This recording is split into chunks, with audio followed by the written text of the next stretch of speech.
It's not a bird, it's not a plane, it's Superhero Slate. It's a modern podcast where we talk about everything that's great, like movies, TV, superheroes. It's Superhero Slate. Oh yeah. Hello everyone and welcome back to Superhero Slate, the show where we run down the latest superhero entertainment news. We love TV, movies, and superheroes, so let's talk it all out. My name is Chris. And my name is Mike. And this week, we've got on-set photos for James Gunn's Superman movie. Finally, this thing has been out there, and I'm like surprised we haven't gotten them till today. Yeah, Cleveland is really getting its 15 minutes of fame here. Well, it's the second 15 minutes of fame because, Mike, as you know, Drew Carey show was set in Cleveland, and they had a song that, how did that go? Cleveland Rock. I mean, I was thinking a little bit more like, I think one of Nolan's, or at least a couple of Nolan's Batman movies, I think were maybe on these similar locations. I think they were Chicago-ish. I think it was a little bit of A, a little bit of B. Yeah, and I think Cleveland has stood in for the Hall of Justice before, but we'll talk more about that later. We got some different ones. Other than that, for all of our Swiftie fans, I am sorry to say that Taylor Swift is officially not in Deadpool, but we'll say why this is important at the top of the show. It's not necessarily like that is not the announcement, but there's more to this announcement than that. So we'll talk about that at the top. Animated projects are back, baby, and more. We have a lot of animated projects in the works, Mike, and I was worried they were going to kind of dry up for a bit. So excited to talk about that. Speaking of being back, we are back. We took our kind of annual summer vacation break from the podcast last week. But unlike previous years, like we alluded to a couple weeks ago, Chris came out and visited little me and my wife, my very pregnant wife, and you brought your very unpregnant wife. I don't know why I needed to state that. That's it's cool. If mine was, I needed to include the other part of the coin. But anyway, you guys came out and we hit up Disneyland, and you got to see Avengers Campus for the first time. Yes, which is probably the easiest way for me to hook it into the topics we talk about here on the show. Yeah. But just wanted to thank you all for being good sports. Like I said, we are just a couple weeks away from delivering this baby, and my wife had serious FOMO. She's like, they're coming out, and what do you mean, like, I can't go to the park? And I was like, well, you can, babe, but I don't know how much you're going to be able to do in your condition. So it was cool. We got to stay one night in one of the hotels in one of the resorts down there. And she liked that because she just got to hang out all day. And we were like sweating our asses off at the park. Honestly, sweating wasn't too bad. Like I said, coming from the Midwest, that was very much a break from the 90 degrees humidity plus here. And being humidity free in mid 80s was very, very nice. But yes, Mike was very gracious. Put us up on the finest air mattress I've ever slept on in his living room. But we had a good time. It was a great time. I think it was one of those trips where the flight came in midday, and we got to spend an afternoon / evening together. You took us to a restaurant. Is it local to the region, the Din Tai Fung? Is that local there? Not super local, but I think it's primarily in larger metropolitan cities. I think there's one in the Seattle area. There's like a small handful of them, but yeah, delicious soup dumplings. Absolutely fantastic. And the one at Disneyland opens up tomorrow for the first time. So that's a little plus. I'm getting those advertisements now, Mike. So with that, the second day, Mike says, obviously finished camps, but we went to Disney Studios. And the cool thing about Disney Studios is that the Marvel offices are there. And we didn't get to go up to the Marvel offices, sadly, but we got to walk around campus, got to buy some official Marvel merch right off the studio lot. I mean, that was so cool / some of the best purchases I've had. I wore my Pizza Planet button up today around to that, and then obviously Disneyland for 2 days. I'm not gonna have to go into details. Mike's been there more times than I can count, and it was our first time. But I always tell people, like, me and Rachel, we're Disney World pros. We're veterans of Disney World. When we went to Disneyland, we had our Disney World mindset on, and you attest this. We were like going everywhere, like at the speed of light. Like we were like, we got to get here, we got to get there, and then you're like, the park's over. Like we're at the end of the park. I'm like, oh, this is much smaller than we're used to. Like we're doing that. And Mike got to see my anxiety for roller coasters and rides in full effect. So this was a shock to me. I wasn't gonna bring it up. Yeah, no, it's fine. Put you on blast, but the tone was set very quickly for Chris when we rode our first ride, which is Soarin'. And if you're not super familiar with this ride, this ride has pretty much zero intensity to it, in a sense of the only movement that really happens is just the seats kind of go up. Yeah. So you're seated stacked in front of like a giant IMAX screen. And then it's the motion of the screen that kind of does all of it. And Chris was the fake having, G's. Having a time. So that kind of set the tone. But to your credit, even though somebody that gets pretty anxious before going on rides, you still, for the most part, went on all the ones that you had set on. Had set your sights on. So that's good. It was good. I also think I drank more liquor than anyone at the park, out of all of us as well. You guys rode more rides, but I drank more booze. Well, Mike and my wife were riding like the Incredicoaster and like, with the Matterhorn. I had that big margarita like Dole Whip kind of thing going on, so that was a plus. Mike also got experience building a lightsaber with me. I have an East Coast lightsaber and a West Coast lightsaber, Mike. So, I thought it was really cool to do it again. I hope you had the same experience to kind of be in there and kind of see that for free. It was a fun show, but I don't know if you saw, we are like a week too soon. Yeah. Because the headlines showing Daisy Ridley literally at Batu. Out here, like hanging out with like the in costume Ray and everything, and I was like, oh, that could have been us. Yeah. But I said, no good vacation goes unpunished. Yeah. But we still had a great time. Yeah. Happy having you out. Yeah, great time. And now we're like, well, I would say recharged, but we've had a really busy week. But we're back. We're back to the show. Yes, we're back to the show. We had I've been building notes for 2 weeks. Kind of the highlights. It kind of been quiet, and I would say the quietness alludes to the fact that we are literally a month away from San Diego Comic-Con, Mike. Like we are in the not necessarily the eye of the storm, but the quiet before the storm. I feel right. Like Deadpool and Wolverine is dropping in less than 4 weeks. Comic-Con is there as well. So if we're gonna get any leaks, it's gonna be like the day before Comic-Con, right? Like that's when when someone drops the memo on the printer and the IT guy reads it, and it's like, oh, we gotta get this to Reddit. So we'll see some of that stuff. We also have a Deadpool on the horizon as well. Yeah. So once this podcast hits late July, I think things are really gonna be spinning up. Yeah, because Mike will probably be very busy taking care of a child, and we'll be trying to. Well, if Mike is able to do it, I'm going to take him. If not, we'll have guest hosts. Obviously, our timing and structure may shift for a moment, so everyone bear with us. We need to get a baby on board sticker for whenever the baby's with you and we're recording kind of thing. We can flash out on the video. But yeah, so we'll just get into it. I think you mentioned Deadpool and Wolverine is on the horizon. It is we are on the cusp, like 4 weeks away from getting there. And the heavy news article last week, before I think he visited you, was that Taylor Swift is not in the movie according to Deadline. And you may be saying, Chris, why would you come and debunk a cameo thing very quickly? Well, the news articles before the debunk was literally every week was, Taylor Swift is in this either as Dazzler or she's going to be playing Lady Deadpool, and they're just they're tagging on to Taylor Swift's name because obviously there's a Swiftie fan base. My wife is one. I understand the fanaticism of this, and there's nothing wrong with that. They can enjoy it and have a good time. But the problem is once that becomes so big, and then the news articles come out the day the movie comes out, or the week of, and says Taylor Swift is not in this movie, no one's going to go see this movie, and you've got a big red stain on it because everyone's, I guess, assumed hype had built it up too much, right? So Entertainment Weekly is reporting that Taylor Swift is not in this. No context was provided. However, I think it is to temper expectations for people before they go into this movie based on a bunch of unfounded comments and rumors online, Mike. Yeah.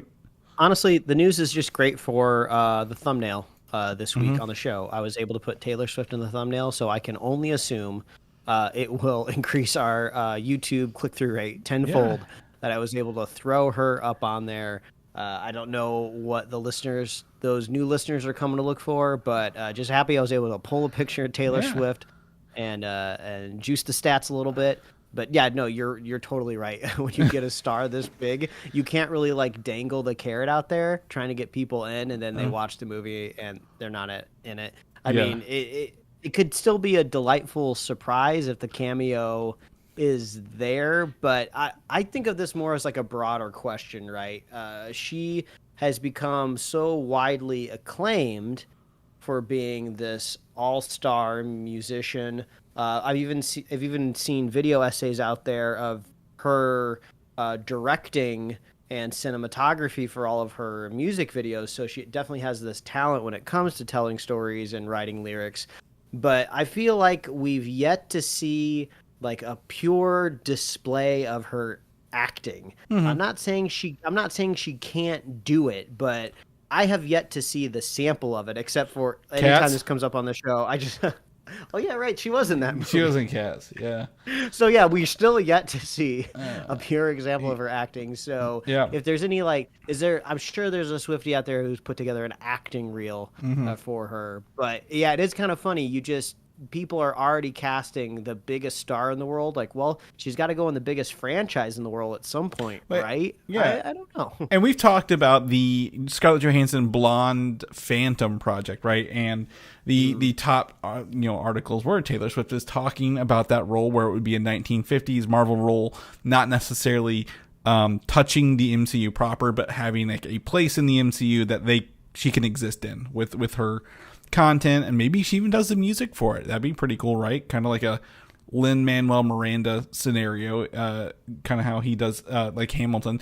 But also Sydney Sweeney's been in talks for that role as well, which she obviously, as we talked about, I think it was last time, even like how she is very good as a producer. She's playing the game with Sony so she can get her movies done. She's going to Marvel doing something that's like that. But I think, Deadpool and Wolverine being rated R, a lot of Taylor Swift fans are a lot small children, young girls. When I was at the concert film, was it last year? So I think you also have to be careful of not pulling small children into a rated R film, with, like you said, the carrot of Taylor Swift being in there, because I assume a lot of parents would be a lot more lashback over that as well in the long run. The other thing about Deadpool and Wolverine we'll talk about real quickly is that I think it was Sean Levy was maybe talking this past week or the week before, but he had stated, or maybe it was Rhett Reese or Paul Werner, I think the writers, they were talking about, when they were doing this movie, they came from Fox to Marvel, and they were like, okay, what can we do? But the one thing that Marvel said they could not do was that they could not include overt drug use in this movie, which I think that lines up with Marvel, right? R-rated, but that opened them up, their sandbox, to a scene where they could talk about having that conversation with Marvel. And I think we saw that in, was it trailer 1 or 2, where they talked about the fake, the cocaine names that Blind Al is having kind of there. So it's even funny that it can poke at the real conversations they have with Marvel in this movie. Well, also, I'm curious what the technicalities of using the drugs are as well. I just saw a little behind the scenes video this morning when I was just mindlessly scrolling in bed, and it was the film back in the day. You remember Three Ninjas? Oh yeah. That originally was slotted with a PG-13 rating, but they wanted to give it a wider audience, so they kept trying to drill the rating down to a PG rating, which was toning down the violence, doing their best to cut around some maybe punches and kicks. Yeah. So they ended up finally crossing the line into PG when they added these kind of cartoonish sound effects whenever characters got hit on screen. So it just makes me think we can show you the pile of drugs, but we just can't show you going into the human body.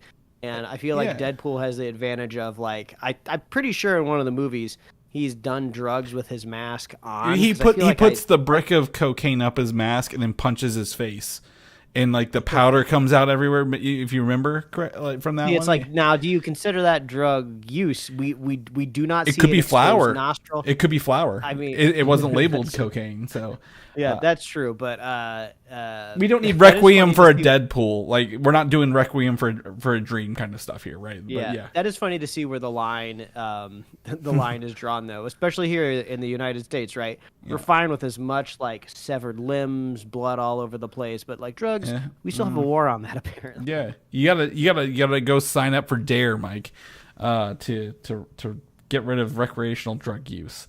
But yeah, Deadpool Wolverine. I think that's our next film on our watch list. Very, very excited. A lot of unknowns. I'm trying to stay clear of rumors and articles myself to get in. So very hyped to watch this next month, and we'll be talking probably a couple more times before we see it. Also, this is an asterisk, an alert. If there are any early screenings, because Marvel feels confident about this movie, they will start putting those out very soon in big cities. So stay alert to your local movie theaters, or like maybe even Fandango, to see when those pop up. So you may have a chance to sign up early to see those films. Moving on to Captain America: Brave New World, we're doing we're issuing a correction from last episode, Mike. Benedict Wong was in town, but he's not in the film. The in-suit on-set was a fake photo that someone claimed they had but never actually saw. So we jumped the gun on that, but doing our due diligence here as reporters on the podcast scene to tell you that he may not be in the movie. He was just on set. How dare somebody fake the telephoto zoomed lens of a set? That is sacred to me. I love those photos. I don't need AI or people going in there with Photoshop. I trust those telephoto lenses, and I don't appreciate this photo. Someone tried to do that with Superman early on, but they started smacking those people pretty hard. They were like, you can't put up these fake images of Superman. This is like you mentioned, this is what we rely on to get our scoops and our views. Like, it's an interesting thing to fake, right? Because if you're going to go all that way, you think you'd do something a little bit more crazy, like, like Tony Stark or Steve Rogers is, in one of these shots, but like Wong, like I'm working my way through the last phase of Marvel, and I feel like he's in everything all the time anyway, whether it's a streaming show or a movie. So I guess they just wanted to go for maximum believability. Yeah, like he's on set. Obviously, we're going to be doing this for that. So I don't know. I mean, thankfully we have the opportunity to do that and kind of look at it here. Oh, this is interesting. We're gonna be taking a look at some notes here that have been updated since we last heard. The other part of Captain America: Brave New World, the rumor is that the Russo brothers are producers on this film again, based on the editor Matthew Schmidt updated his film credits through the Guild, and it included Joe and Anthony's name as producers on this movie on his list. However, now that I've clicked on it, they're not on there anymore. They've updated this document since we put these notes in here. So do you think in the recent fixes and updates for Captain America: Brave New World, do you think they have maybe tapped into the Russo brothers to help fix some of the things to get it back on track? I mean, that could be interesting. Like, we're having problems we need to fix. We got to reach out to some of our most trusted sources. I could easily see it, going that way for sure. But also, I feel like Marvel has kind of cultivated these creators over within the MCU. And I'm not saying they're like on a retainer or anything, but it's just kind of like, I'm going to shoot you like a text message, you can go ahead and be a producer on this movie. Or it could be a scenario of like, well, you kind of created this character in your last movie, so we're going to go ahead and throw a producer credit on there because you read like an early version of the script and you offered like one note. So what I'm trying to say is I would be more interested if it was a producer that we hadn't seen before, but like we're saying, Wong's and everything, I wouldn't be surprised if the Russo brothers are at least uninformally like connected to everything happening at the MCU right now, whether they have a buddy that's working on something or they just chat with Feige like in a do they think they have Discord? Are they Discording with Feige? Are they hopping in the chat and chatting with him? Yeah, possibly in Discord. They're teams. It's all teams over there. They gotta lock that down. But kind of looking it up, I'm like, if so, the reason this kind of came up is that I don't think they were listed before, and that's like the flag here. Maybe they weren't there before, and now they can. But but they have the Russo brothers have done. Was it their production label? Is it like AGBO or something? They've done like, did they do Cherry with Tom Holland and some other stuff? Gray Man, right? Yeah. So my thing is, the Russo brothers haven't done anything worth value since leaving Marvel. Like, nothing of that has been like, oh my god, you've got to see it. It's groundbreaking. It's new. Not saying that they can't do it, but they haven't done it since then. And this might be a way for also them to be like, all right, we got to get ourselves back into something that we can we want to tie our name to, so we can possibly, prove out some more stuff in the long run. Because I honestly, I haven't thought of any of those movies the Russo brothers have done since Marvel. Excuse me. Unfortunately, I don't think really anyone else. Yeah. Oh, they're also from Cleveland. Maybe they're over there helping James Gunn do that. No, I'm kidding. I'm looking here. Joe Russo. One of the Russo brothers wrote The Extraction as well. And Extraction 2, the Chris Hemsworth movie on Netflix. Sounds about right. With John Extraction. Looks like it. They were producers on Everything Everywhere All at Once, and they have another movie coming up called The Electric State, which I had not heard of as well. So if they end up doing some help, that's fine, but I don't think it's going to be, like you mentioned, a huge deal in the long run. Moving on to some of the Russo brothers said they introduced Spider-Man to the MCU, but Spider-Man, the rumor mill is churning, and the first rumor up is that everyone in the MCU, as in like people, were watching that final battle at the Statue of Liberty from No Way Home. Remember the big scene with everybody, the Sinister Six versus Spider-Man, Doc Ock. But this rumor is that since they said, oh, there's no Otto Octavius, there's no Norman Osborn in the MCU already with that movie, this movie will inspire Spider-Man 4 new people to look up to those characters, potentially taking on a Dr. Octopus persona or a Green Goblin persona without being those direct characters, as they do not exist in the MCU.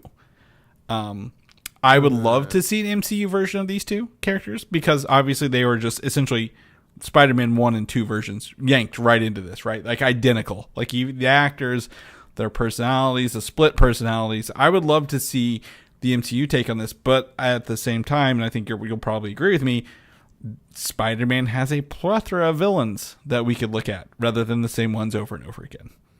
At the end of the day. we got the best versions, like you said, of them all over again from the Raimi universe. I think if we're going to be doing, Green Goblin, I'd love to see the Ultimate Universe's version of it, of just like a big hulking creature with pointy ears.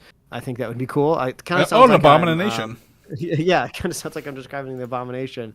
But I mean, I don't really have a desire to see a Doc Ock that is just like the ones that we've already seen. Yeah. I mean, the more popular one I would say right now with the movie-going audience would for sure be the one that we saw in Spider-Verse with the, the pneumatic kind of clear tubes and everything. Yeah, voiced by Catherine Hahn herself.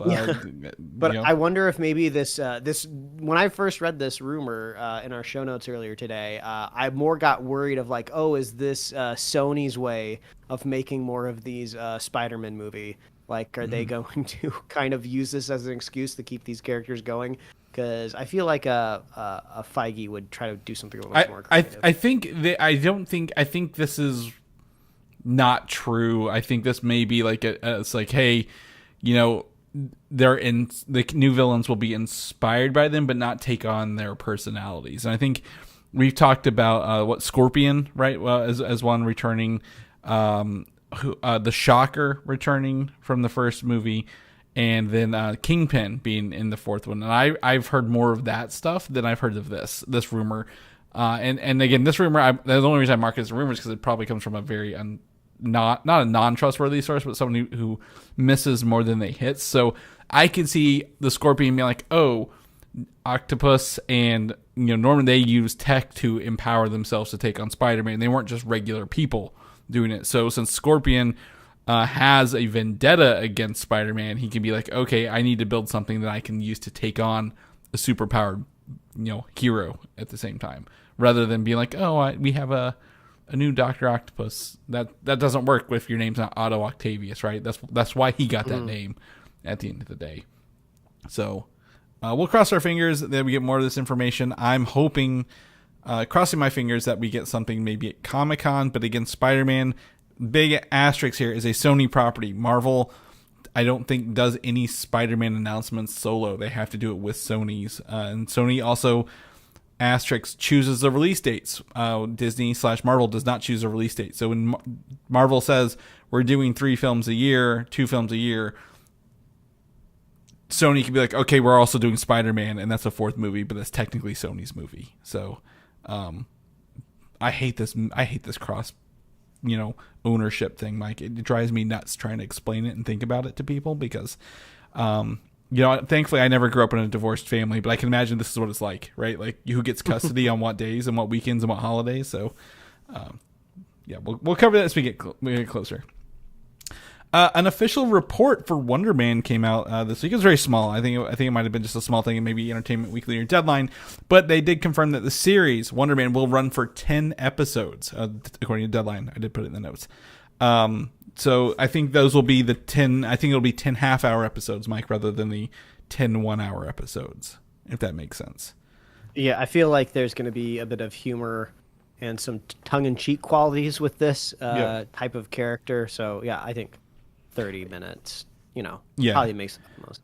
And I'm excited. I think this has the most the ability to be at Comic-Con with footage more than probably some other things, simply because it's been filming for so many months already, right? And I think they were even working on it before the writer's strike last year. So I'm excited to see some Wonder Man footage and see even what Simon Williams looks like in his suit and with his powers. So we will keep you guys posted on this property with, again, I think the first episode or 2 written and directed by Destin Daniel Cretton, who's the showrunner for it. Moving on, Midnight Suns. Mike, have you played Midnight Suns all the way through yet, or just a little bit, or just a sampling? I played just a small dash of it. That's not fine. Really enough to talk about it. No, that's perfectly fine. But you get the idea, right? It's characters combining together to take on a supernatural villain at the end of the day. The rumor is that Michael Green, writer of Blade, the upcoming Blade, one of the writers of the upcoming Blade, show Blue Eye Samurai, which has been strongly recommended. Yep. Blade Runner 2049 and Logan has been hired to write the script for this movie. Obviously, Marvel does a lot of production without actually coming to fruition, so they hire scriptwriters to work on the stuff that may never come true. But if they're hiring Michael Green to work on it, who worked on Blade and all these other sci-fi properties, I'm very excited about this. Like, this is a guy you want to be writing something of this nature, I think, at the end of the day. Yeah, I would just love a reason within our world that we've been watching for the last decade plus for kind of creatures and dark monsters to kind of start appearing again. It's hard to imagine, the scenes just before we start watching the very first Iron Man movie, right? Where we're presented with a somewhat, normal world, and there's also vampires and werewolves running around. I never really got that vibe when it all kicked off with Iron Man. So if there is some sort of big cataclysmic event, which we know we're building to, right, with Secret Wars, I would love to maybe that be the reason kind of the monsters are crawling out from under the bed, like all of a sudden, and somebody like Blade needs to rise up, or all of these other characters need to rise up and fight somebody like Lilith. Well, I think you also forget Werewolf by Night exists in the MCU as well. And I remember these all things exist, but they've all been bolted on to the past. Well, and after the fact. But I also think if you look at Iron Man 1 versus Avengers Infinity War, the end there, or Endgame, they're very two different worlds. The world has evolved a little bit, so you can have the magic was added on and stuff like that. I think you can have it without having to be like, oh, what did Iron Man do? But I think when you look at Werewolf by Night, they were like, oh, all of these hunters or I guess werewolf hunters or monster hunters are being killed off, or at least they're not continuing their I guess legacy lines, right? They all died in that movie, so who's gonna keep doing the dirty work if no one is? And I really feel confident Blade might give us a good answer to that, and they're working through that to get us a a good answer, because right, if it doesn't work in the world, why even do it at the end of the day?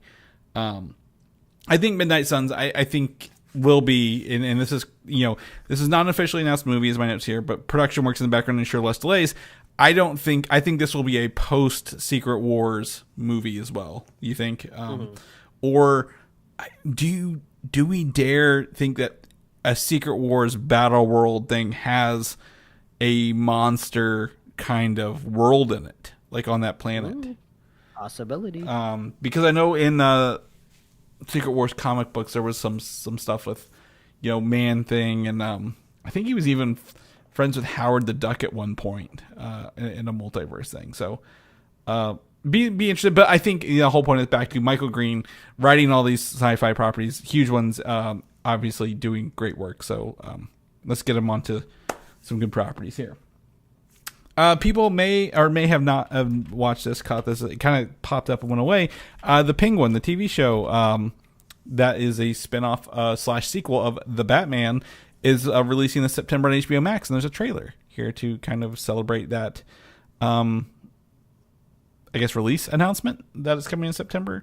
The thing I do know about this, the thing I remember, I haven't watched it today, but I watched this when it came out, is that it shows a lot of Colin Farrell using a it's not like an Uzi or like a little machine gun.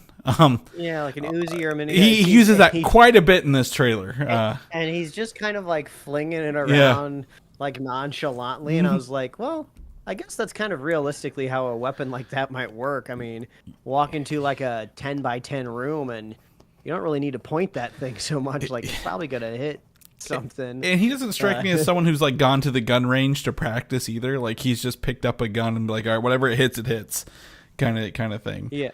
I mean, this looks intense. Like, obviously, what I'm seeing in this trailer, I like. You know, Colin Farrell as the Penguin was like such a crazy inspired casting choice when the Batman came out a couple years ago, and it makes sense you take something that kind of gripping and give them their own series. But I do kind of get Gotham vibes with this, of like, oh, we're going back to the world of Batman, but there ain't no Batman. So it's just hard to shrug that off. Like, we say all the time, like, you can make any idea good, right? Yeah. There could be amazing writers on this. It could be the most gripping story. It could make me like these characters more even than the Batman characters we were introduced that started this whole thing. But it is hard not to look at this and go like, but there's no Batman. That's okay. So, well, the cool thing I think about this is that it's set 1 week after the events of the Batman, because like you in the trailer, like the flooded city's still there, right? Like, it's still kind of washed out, and the Batman kind of set up like he wasn't there every night. He just kind of showed up whenever he could, I guess. So maybe this takes place over another week or 2 weeks or something, kind of in the background, and I maybe he does show up. I think it'd be interesting if Robert Pattinson's like, he's just like a shadow there, but like maybe in the end he shows up to kick off the sequel, right, to set us up for phase 2. But to me, it kind of gives me Godfather vibes, if I was going to be honest. Like, there's the son and the daughter of Carmine Falcone, who want to both, like, the daughter is very overlooked, but she wants to prove that she can take over this and do stuff. So it's like she's in cahoots with the Penguin, and then the son, he's like, my dad died. I get it. The inheritance comes to me. So I'm excited to kind of see this family fight over who's going to take over the crime in this, and how does that really set up the next one. Because one of the cool actors I saw, I didn't know this, Clancy Brown is actually playing Salvatore Maroni, who was like a mob boss. I think he was in like Batman Begins. So I'm excited to see this. It looks good. I guess it looks good, and I didn't expect it to be good, really, at the end of the day, right? Like you mentioned, it's just a TV series. Like, what's it going to do at the end of the day, especially with streaming quality / content being dwindled down because of the cost at the end of the day. So we'll see. All right, so this is the interactive part of the show. So if you're listening, always go to our show notes because we have links to images while they're up. Our first image, we're going to talk about Superman. We've got 4 images here technically. One is that Cleveland is a Metropolis stand-in, and they've got the Daily Planet there, Mike, the newspaper itself. And I believe as these photos load, you can actually see the Daily Planet with the words around it there. That's pretty cool. They're building real sets. They're not using a volume, Mike. I think that's a kudos all around, right? Yeah. I mean, I'm curious. I always wonder, do people of the city of Cleveland get excited on the news when they hear Superman is coming to their town? And then they're like, oh, this is just the second unit, and they're here to take exteriors of a building. But I mean, maybe there is something that could be happening out here on the sidewalks. That is where the next photo comes in, actually, because Mr. Terrific's sphere ship is actually landing right outside this. And I've got the next image is actually the combined or the different pieces that they're hiding. They don't want people to see. But I'm going to drop an image into our actual chat, Mike, and you can see that they've built this blue sphere that they're going to obviously CGI in later, right outside the Daily Planet in Cleveland. I mean, now I'm liking this because I feel like this is a decision from a director like James Gunn, who kind of gets to do what he wants because he kind of controls the purse strings a little bit, and he's also directing the movie. Yeah, you could easily just see this not being here, right? Because obviously they're replacing this whole box, but they want like the actor to be able to interact with something. They want them to be able to step down even from something, and then I'm guessing this is like a ramp that probably the stairs are in the first link. You can see the stairs that come down. Yeah, so it folds down. Yeah. So I think this is clever. I mean, maybe all of this work is really just to help, the CG better. You put them in realistic lighting out in the world, and having them walking down something makes it a little bit easier. But it's nice to see physical things. Yeah, and for people who may be like, why the hell does Mr. Terrific have a sphere? I don't know why, but I went and got the comic image of him in a sphere ship leaving a meeting with some, I guess maybe some other humans or I don't even know. Maybe it's Superman. I can't. No, it's Mr. Elastic in there. I can't tell what he is. But you get to see a sphere ship. Now this makes me go back to the first reveal of Superman's suit where he's putting on the boots. That big sphere covered in blue in the sky is that Mr. Terrific ship being attacked out like by intruders or aliens or villains, right? Because it was very spherical when we saw that shot with that's true. Cornsweat. So I was like, I got to figure out what this thing looks like if it really is that. But you got to see the T on there and everything, like his face mask. And then lastly, the cool part, the fake newspapers they make for the sets. So we get to see, obviously, this is Superman has been around. He's doing things. He saves 20 after downtown building collapse. In his outfit, possibly looks like frost breath behind him, frozen pipes and things like that. Maybe. We get to see some of that published in Metropolis. Someone has written some sort of text about all this stuff. It's very hard to read. It's not supposed to be able to read. But you get to see it is a crudely photoshopped thing, but obviously it's a newspaper. You're not going to be up this close and personal with it in the movie. I think this is cool. I think some of this movie sets, movie props are interesting to see. They actually have this in like one of those little newspaper readers in some other photos, but I wanted everyone to see the closest up to the movie prop newspaper you could get with Superman in it, Mike. Any thoughts on Superman before we shift gears? Because this Penguin Joker 2, which is later this year, and what's that animated show coming out? Creature Commandos are the next big 4 DC projects. I feel all kind of resting on Superman. And only 2 of them are actually connected within a shareable universe. So still waiting to see how everything shakes out. Yeah. I'm excited. It feels like there's some good content coming. I would like to get excited about it, and I feel a little excited about some of the DC offerings for once. Another new DC offering coming up around the corner is a Blue Beetle animated series in the works at DC that was announced, and it will serve as a follow-up to the movie that came out last year. It will not retell the movie events, but it will tell stories from that and, use, I believe, I don't know if they announced the same actors as the voice actors or not, but I don't see why they wouldn't do that. Mm-hmm. This was a little surprising to me. I didn't think they would be... I thought they would pull Blue Beetle into Booster Gold series they're working on and not necessarily do an animated series, but this is an interesting announcement. It seems like there seems to be enough interest in the Blue Beetle property to keep it going to make a series like this. Yeah, like I was saying earlier, I'm just waiting to see how all this shakes out. It's the same thing with the whole animated universe that Gunn pitched. He said, it's all going to be connected. These animated properties are not going to be kind of these things that you can kind of brush off. They will be serious like stories to be considered in this universe that they're building. So waiting to see if that really ends up being it, because you have this complication of animation being such a longer pipeline. Mm-hmm. So, if something goes south with a movie, right, you might only be like halfway through producing an animated series and you're like, oh, well, the box office just showed nobody cared about this group of characters. So I'm hoping for the best, obviously. Yeah, Well, I feel I just have to wait. Well, this one is interesting because it's a year after the movie's been done, right? This isn't like, we're waiting on movie 2.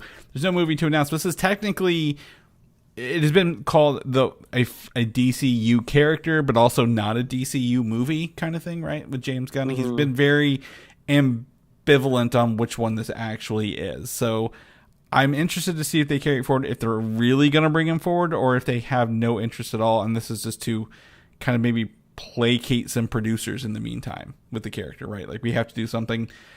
We're going to talk about another animated series here in a little bit.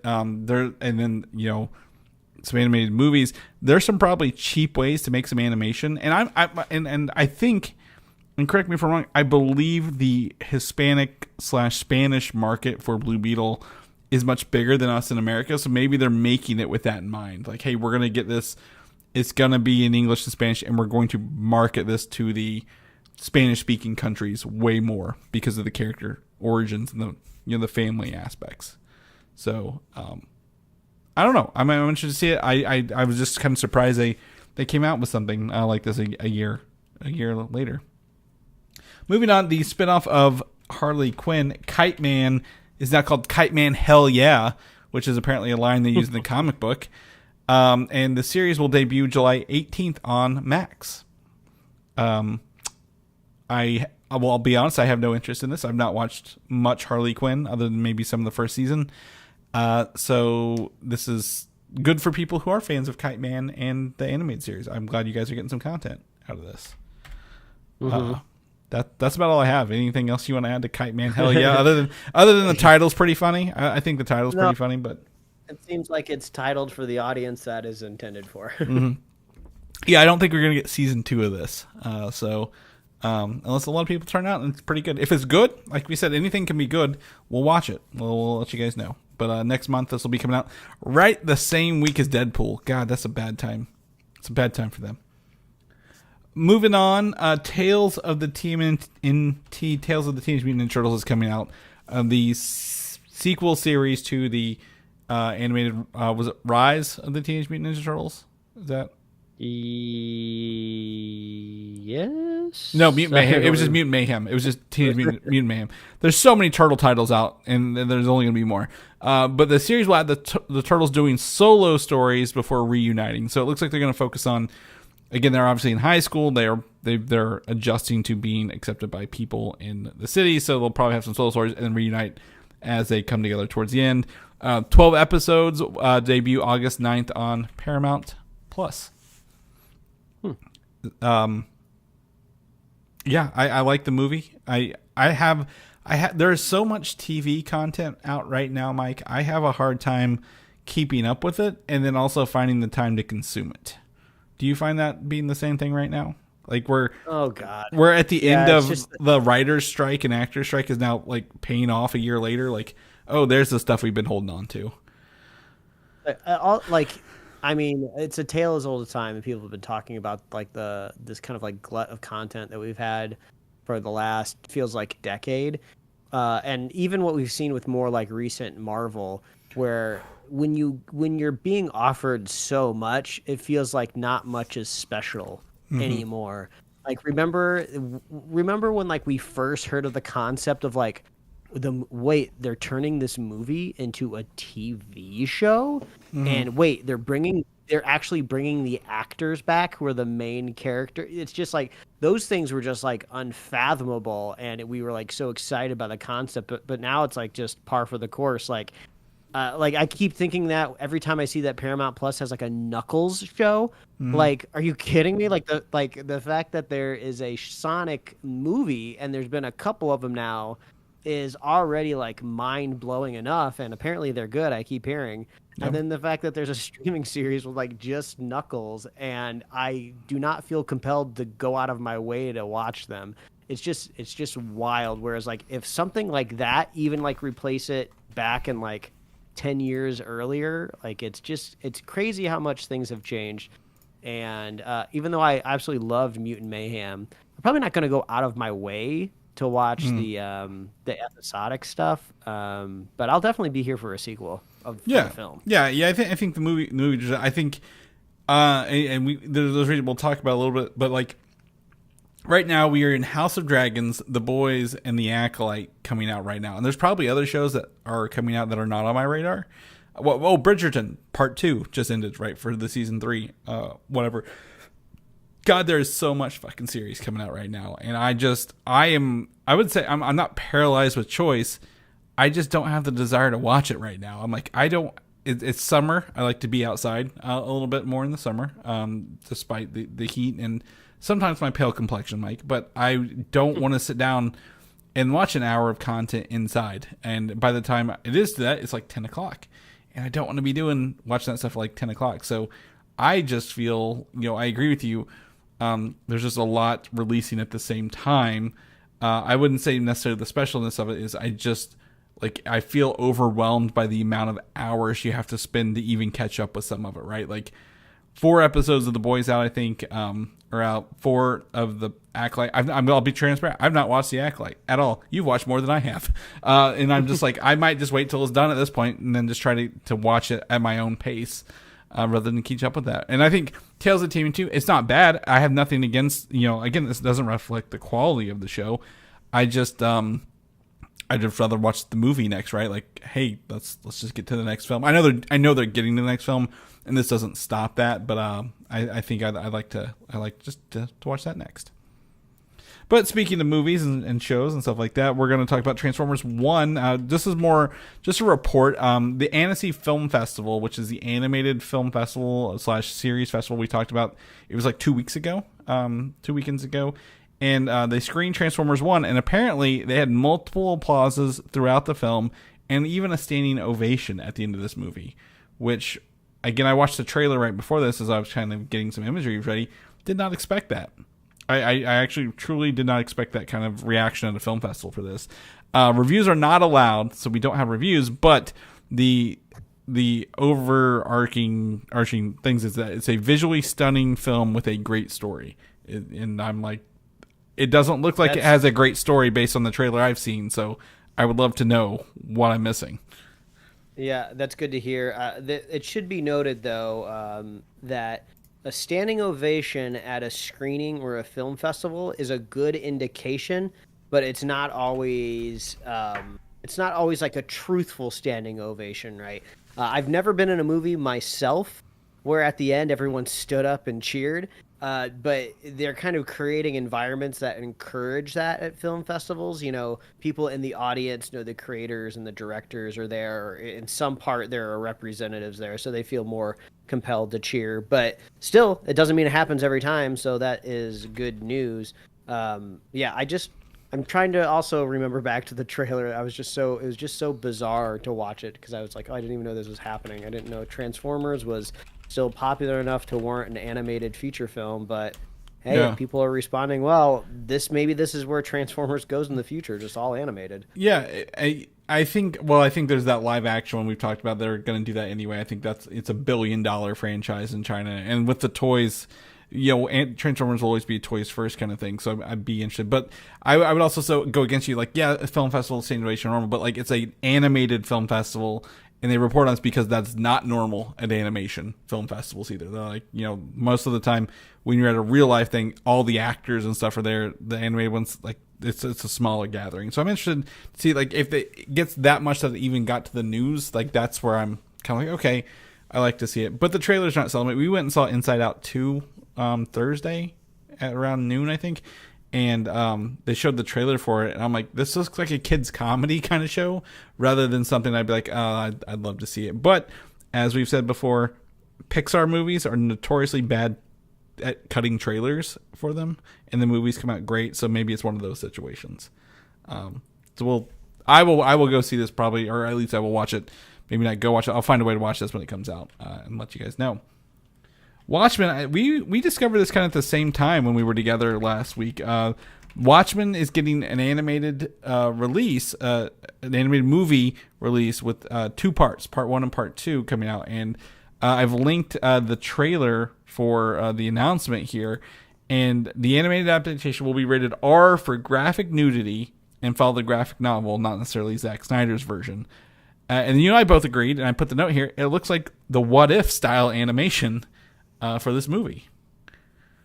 Yeah, it's kind of funny too, because you watch the trailer and it feels a lot like the Zack Snyder film animated, because the Zack Snyder film pretty much used the comic book as storyboards for his own movie. I mean, the biggest deviation obviously was the ending of swapping out the big old interdimensional squid, and then adding in the animated pirate story after the release. But those are the 2 big things. Yeah, so it's just kind of weird. Like, I'm watching this and I go, oh, maybe this will be really nice for like the diehard Watchmen fans, but at least from the trailer being cut here, I feel like I'm really not seeing anything that is, different, calling to me. It's just like, yeah, I've seen this already.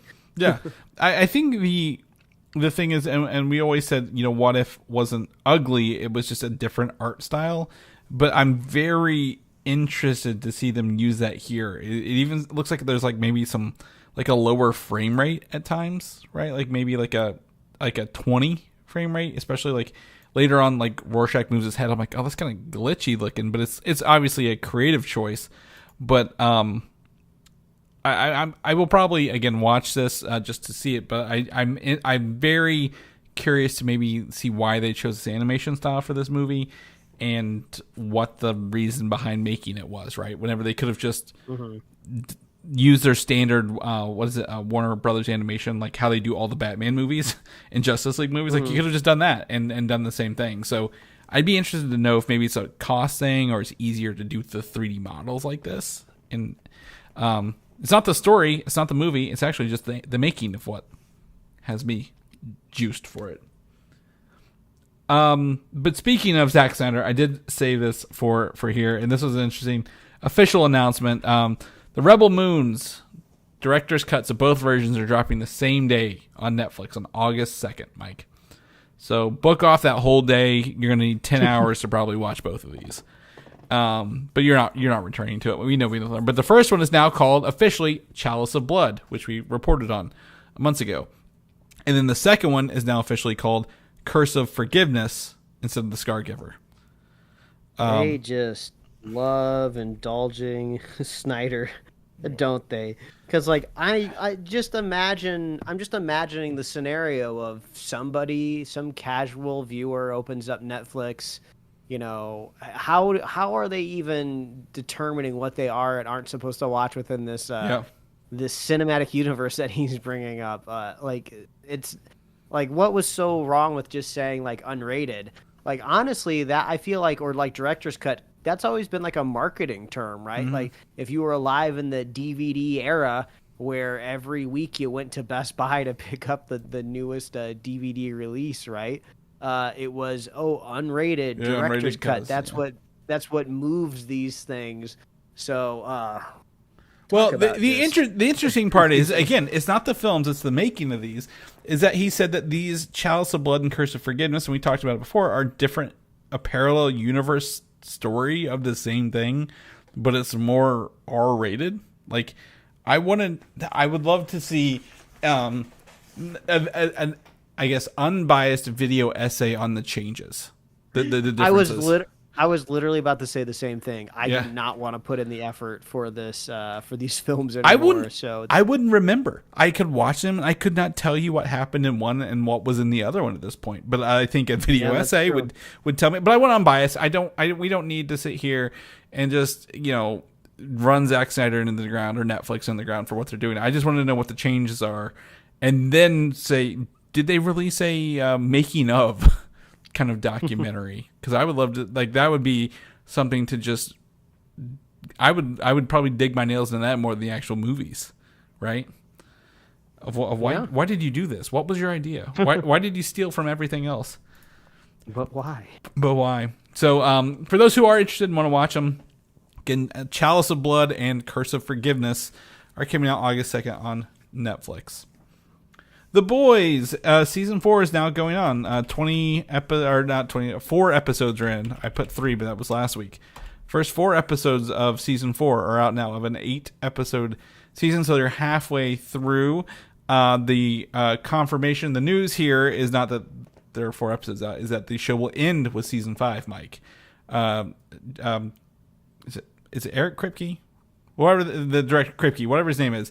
He, the showrunner and everything, he has said that the show will end with 5, and they know that it's ending with 5, so they're running towards the ending. And it will not follow the comic book ending, Mike, if you're familiar with the ending of the comic book at all. Well, I'm not, so I'm glad, because I don't want to confirm something that I don't already know, but this would be a good point, as you alluded to earlier, is you're not up to date on The Acolyte, neither am I. I haven't started The Boys yet, even though I love the show.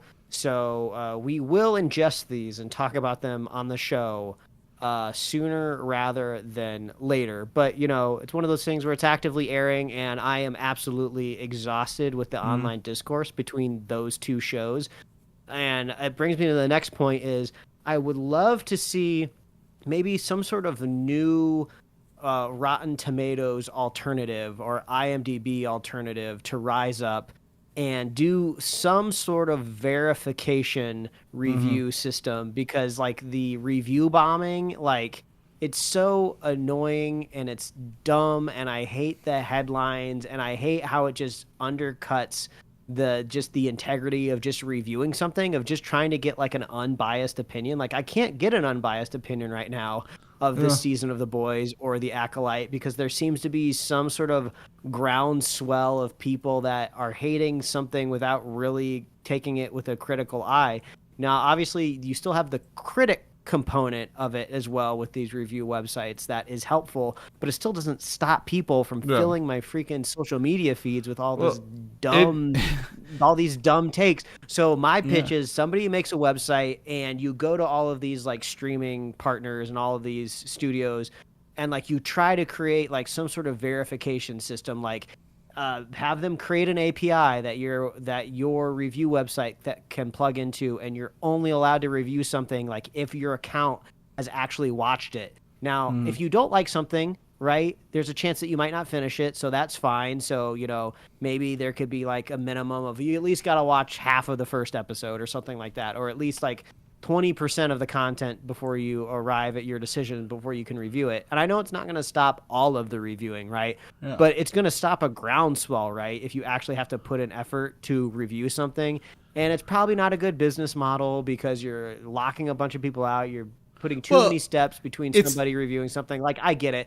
But at least I can somewhat trust reviews on Amazon, because you have to be able to buy the product first. I know that there's ways around that, but at least you actually have to spend money, right, to get fake reviews on Amazon, and ain't nobody paying money to review bomb a TV show if they don't like it or don't like something about it. Yeah. So something needs to happen. It's just driving me crazy. And the point of this, and we've not talked about it on the show, Mike and I talked about driving down the interstate in Ohio, is that mostly The Acolyte, the review bombs are on the main show, and also about 3 other movies and TV shows that had the word Acolyte in them. And that's how you can tell that they're fake reviews, is because they're not paying attention to what they're actually reviewing at the end of the day. There's a movie from like 1980 something called Acolyte, and it's got a thing saying like, "Oh, I hate what Disney did with the latest episode," and you're like, you're a brand new account and you're reviewing a movie from 1980. Like, this isn't even close, buddy. Like, at least try to make it look like you're not review bombing if you're going to do that. So yeah, exactly. And this is not me defending the Acolyte or the latest season of The Boys. It's just like, don't you just miss the day when there was, a little integrity to the rankings that you saw? It is an inherent flaw, and you would think a CAPTCHA or hey, your account has to be existing more than like 24 hours to leave a review kind of deal. Like, you need to put in, again, I wouldn't say I need to go as far as Mike does with API integration and watch things, but like, obviously anything created within 24 hours and has left one review, a negative review for something that is already getting a bunch of other negative reviews, is probably a big red flag and should not be published freely, right? It should be held for review. Even WordPress, the most basic website building platform in the world, Mike, has a hold for review if it's a new account kind of thing. Yeah. So I'm not saying they should do a thing, but I 100% agree with you. They should do that. But The Boys season 5 will come and end the series.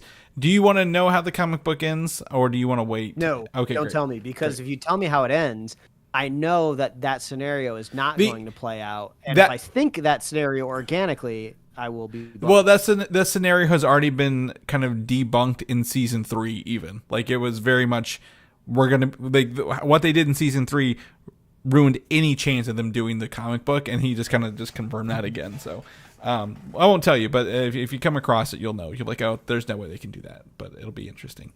But lastly, the last bit of news, Mike, the least likely bit of news I think I've ever heard, is that Josh Gad is set to star and produce, I think maybe even write, a sequel to Spaceballs, the Mel Brooks movie from the 80s, Mike. And Amazon MGM is doing this. Josh Gad and Mel Brooks, who is still alive as of this publishing, are producers on this show. And they've always talked about jokes such as Spaceballs 2, The Search for More Money, or Mel Brooks said in, like, I think early 2000s, we're going to do Spaceballs 3, The Search for Spaceballs 2 kind of thing. They got to do something funny with it, right? I mean, the title is going to probably set the tone for the movie. I mean, what did he do recently? Was it The History of the World Part 2? Part 2, so Part 1 was a movie, I think 80s, 90s, and Part 2 was a TV series on Hulu, which was more of a sketch kind of thing. Yeah, I never really looked into it, so I don't know if there is success with him going back to old properties and kind of creating long-awaited sequels or not. But, I mean, the parody here is absolutely ripe. So much has happened since the first Spaceballs. I mean, there's a million different directions that there's a lot of sci-fi movies. Like, it's not just Star Wars. A lot of people think, oh, it's just Star Wars. It's not Star Wars. There's Alien, there's Predator, there's, obviously, there's Dune right now, right? Any sci-fi, Blade Runner, any sci-fi property they could skewer in a Spaceballs too, pretty easily. Yeah. Now, if I was a betting man, I would bet the movie's bad. I mean, just every instinct of my body is just like, yeah, don't make this. It's not going to be good. What's the point? But there's another real side of me that's like, oh, I hope this is good. I liked Spaceballs growing up. Yeah. It was funny watching somebody make fun of something that I really, really liked, like Star Wars, because, it's kind of like imitation is the best form of flattery, but also kind of mixed in with like a roast, like, oh, we're roasting you because we like you type of thing. But I don't know, maybe this whole thing is way too far in the past. Like we were talking at the top of the show. What were we talking about? I gotta look through my show notes here to try to remember what my point was here.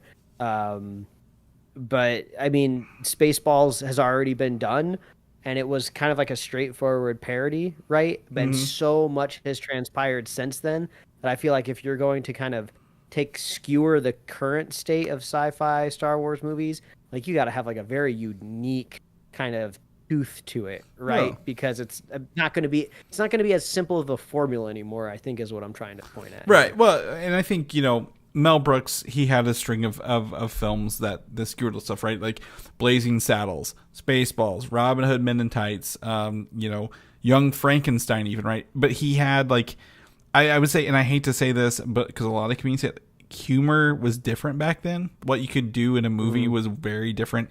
Obviously, Mel Brooks always played like I don't think it was a person's life, but like a very misogynistic, woman obsessed kind of person in his films.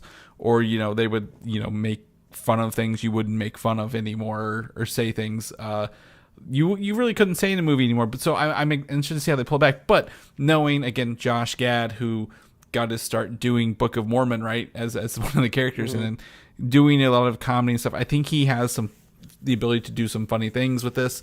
I'm expecting a mediocre film at best. Hopefully it's funny. Like, again, there is Star Wars, the idea of streaming. I know Spaceballs touched the idea of VHS back home, where you could watch the movie in real time, kind of thing. The scene like that, but also what I loved about it is the act, like Rick Moranis as Dark Helmet. Like he sold it so well. So that you gotta have a really good set of actors to kind of sell this. So I go both ways. I was looking up. Do you remember 22? There was a anime movie called Paws of Fury: The Legend of Hank. That Michael Cera voicing a dog. Yes. So that is a Mel Brooks movie. He produced it with the same producers who did Blazing Saddles. That movie is an animated kids version of Blazing Saddles, and it's wild how much of the same things are in that movie at the end of the day. So I think I don't. Again, Mel Brooks, he's up there in age. He is currently 97 years old, Mike. So I don't know how much he's going to really be putting into this at the end of the day, but he did do, like you said, History of the World Part 2 last year. So we'll kind of see how this plays out. I'm excited. I like Spaceballs.